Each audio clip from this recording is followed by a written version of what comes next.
Our theme this month is Let There Be Light. And today our topic title is A Pilgrimage in Light and Time. So this basically is our introduction to the whole month. We are going to be taking a pilgrimage together, the journey inward. So for me, this is my favorite time of year, or one of my favorite times of the year. I guess whatever the moment is my favorite time of the year. But right now, this is my favorite time of the year. So I know many of you already know, but I'm going to share it. One of the reasons why it's my favorite time of the year, that for me, this was the time of year when I had my kensho, my first experience of opening of the divine. It happened for me when I was a little girl. I loved Christmas carols, and I was in my living room, and we had the Christmas tree up, and it was all dark, and I was dancing around to the Christmas carols for like an hour, and then Way in the Manger came on, and I just was picturing and imagining baby Jesus in his manger, right in the center of my living room floor, and I just stopped dancing. And in that moment, I just felt so much love for this little baby that loved the whole world. I was someone who I loved and adored my family, but I have 3 older brothers and 2 very strong-minded parents. And as much as I adored them, I also felt very insignificant sometimes and very small and weak. And in that moment, when I was feeling that love for baby Jesus, I knew that I was loved, that no matter how I felt, that I was as loved as much as anyone else in the world. And my heart was so open, and I was so focused on this one space that suddenly that space, there became a light. And that light was more real than the chairs on which we're sitting. And that light just grew and grew, and it became that infinite oceanic light, and it filled me and became one with me. And so for however long that was, I was one in that Christ light of pure love and pure light. And as much as I think I loved my family, I recognized in that moment, whatever human love we have, it is nothing compared to this love of God. And so since then, as you all know, that when we have those experiences, it screws us up for life. Because no matter, we still have our human desires, but there's that hunger and thirst for the divine, and we know that nothing in this world is ever going to quench that thirst except for the divine. So it starts us off on our journey of discovery.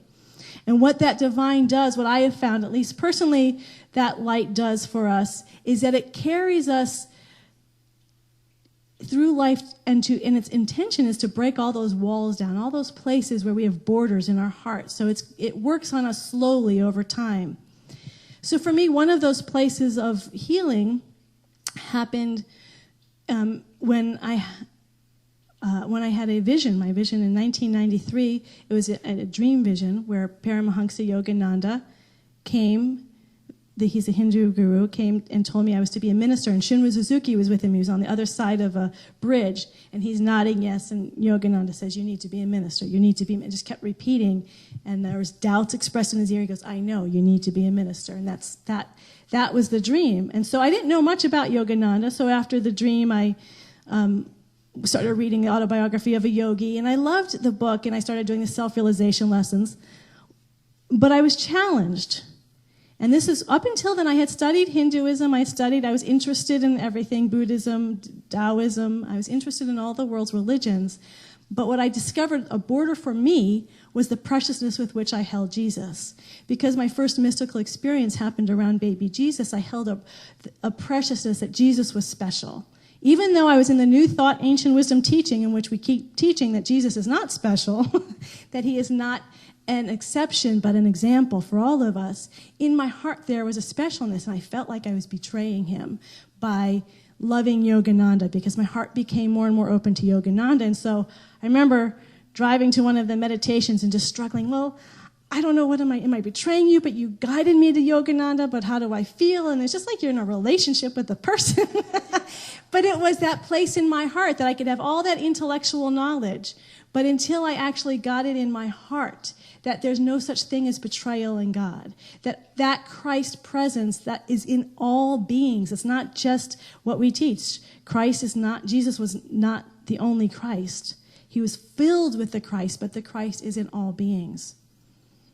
So what this principle that we teach is, so it could be the Christ principle, it could be the Buddha principle, it could be the Atman principle. What that is the individualized expression of the divine, of God So each one of us has our unique thumb, just as we have our unique thumbprint, we have our unique soul print. So in this divine prototype, in the first cause, there is a perfect, beautiful idea for every soul that is born on this earth. It is not limited by karmic habit patterns. It is free from all conditioning. It is pure, it is untouchable, and that is the core of who and what we really are. That's the Christ energy or the Buddha energy or the Atman, the divine soul that is within all of us. And that is what we're here in this December month. We're here to cultivate a connection with that purity of who we are, that individualized soul that we don't have to create egoically. We don't need to create our uniqueness. Our uniqueness is inherent, just like our thumbprint is unique inherently. We just need to give ourselves to that light over and over. And the more we give ourselves to the light, the more that uniqueness starts to unfold and express itself naturally as that divine paradox. So we are both absolutely one with all life, and yet we're completely unique. So that's the pilgrimage that I see that we're on for this month of December. So from December 1st to December 31st, we'll hopefully have a burning bowl ceremony here to end our journey, our pilgrimage in the light. And the reason why I'm looking at time, usually we think of pilgrimage as space. You go to like Jerusalem or Mecca, or we like to go to vortexes, like Sedona is considered a vortex of energy because the veil is thin there. So I know many people, and I've been there, and I didn't believe them until I went there, but the veil is very thin there. And interestingly, the Hopi Indian, Native Americans, didn't live in Sedona because they thought people who lived there, it's because the veil is so thin, it was crazy making. They lived on the outside and then would come in for their rituals, and they just think white people were crazy for coming in and living there.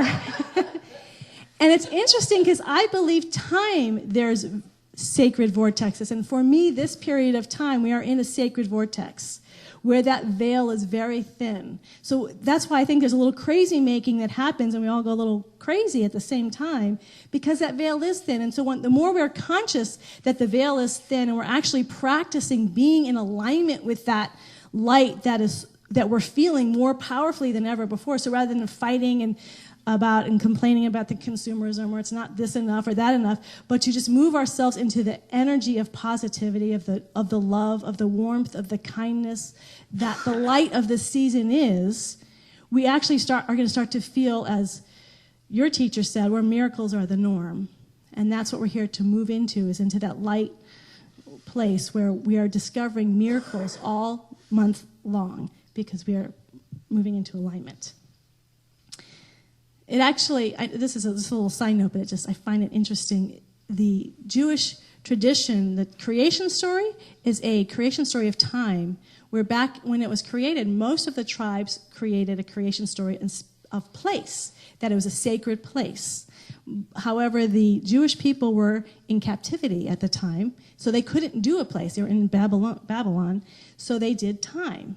And so they created 7 days. And so I think it's absolutely in alignment and fitting with the Judeo-Christian Muslim tradition of looking at of this pilgrimage that we're going on together as through time. We're going through light and time. I also love that we're in Hanukkah right now. Tried to wear Hanukkah colors. I don't know, got as close as I could. Hanukkah, I'll explain what it is.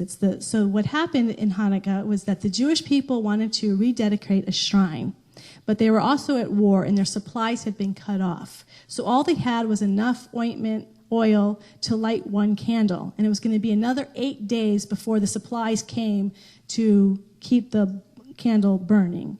So they lit, against all reason, they lit this one tiny candle, and the candle lasted for 8 days, and that's the miracle in which we celebrate.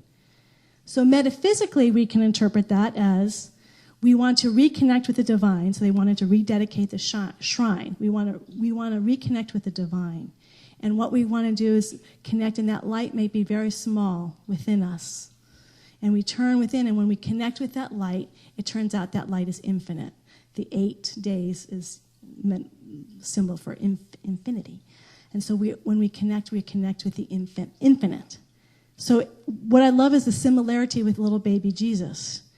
It just needs a little light. That infant, that one little infant that's so pure, that's so innocent, isn't wise to the world, doesn't have a lot of ambition, has zero ambition, can't even raise its head. And yet in that little light contains all the light of the universe. And that's what's beautiful about this time of year. It's the darkest time of the year. It's like meditation. The kingdom of heaven is within. The external world is supporting us by being dark externally as we turn within and feel that internal light. The kingdom of heaven is within. That light, that little light that may seem very dim, we just focus our attention on it. We reconnect with it, which we're going to be doing all month long, and that light is going to be shining brighter and brighter into infinity. Yay, God. So we have Hanukkah, we have Christmas, we have the winter solstice, and sometimes there's Diwali and Ramadan, not this year. But so I have an invitation for us for this month of how I'd like to begin our pilgrimage. And I'd like to do this all month, but really focusing on it this week. I want us to just practice, how I said I was imagining baby Jesus there. We're going to use our imagination. Imagine as much as you possibly can seeing yourself immersed in light. That whenever you just see yourself in your mind eye, and it takes work, it takes time, because you're not used to doing that. We're not used to doing that all the time. Just see yourself walking in light, eating in light, going to bed in light, waking up in light, driving to work in light, having conversations in light. And then I also want you to see all the people in your life as light. Just imagine, it doesn't have to worry about being real. Just imagine, I'm looking at light. I see only light.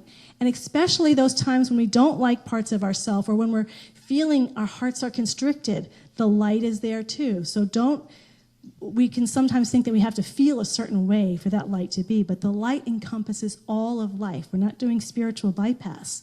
We're accepting the darkness, and even in the darkness is the light. And other people, especially people who are suffering or in pain, see the light there. We're not about fixing them. We're here about seeing the truth. Remember that Christ's light is true for all of us, and it is the source of who and what we are. Nothing can ever hurt, harm, or endanger the wholeness and the perfection of the Christ, Buddha, Atman light that is within us and with all beings. So if you pass a homeless person, see them as whole, perfect, and complete. See that Christ light, that Buddhic light, that is at the center of their being, because that's the truth of who they are, and actually visualize and see the light. If there are people in this world that really bother you, whether it could be corporations cultivating our consumerism or the government or people in your family, whatever that is, see the light. See the Christ light, the Buddhic light that is at the core of everybody.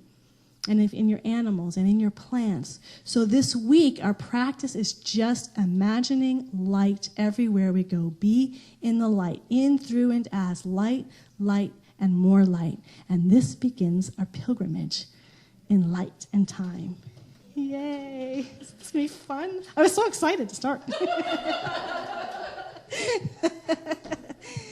And so please share it with your friends. This is a shout out to Frances. She said she's listening. She lives in Johannesburg, South Africa. So share it and let's spread the light. Let's go and pray.